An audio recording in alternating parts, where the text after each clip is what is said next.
পৰিচালনা সমিতিৰ সভাপতি প্ৰভু ঈশ্বৰ শ্ৰী অম্লানজ্যোতি গোস্বামী ডাঙৰীয়াকে আদি কৰি আজিৰ সভাত সমবেত ৰাইজ, আমাৰ সত্ৰাধিকাৰ প্ৰভু শিষ্যসকল আৰু আই মাতৃসকল, বিগত 12 মে তাৰিখে মই অসমৰ মুখ্যমন্ত্ৰীৰ দায়িত্ব গ্ৰহণ কৰোঁ অসমৰ ৰাইজৰ আশীৰ্বাদত।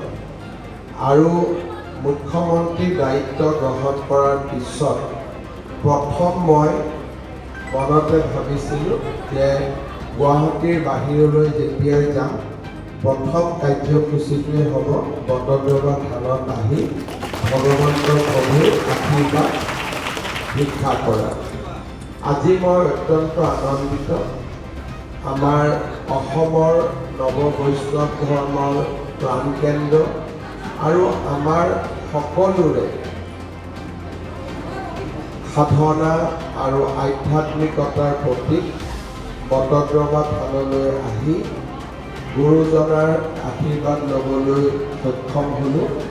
মই সকলোকে আকৌ এবাৰ বিশেষকৈ থান পৰিচালনা সমিতিক মোক এই সুযোগখিনি দিয়াৰ বাবে মই ধন্যবাদ আৰু কৃতজ্ঞতা জ্ঞাপন কৰিছোঁ।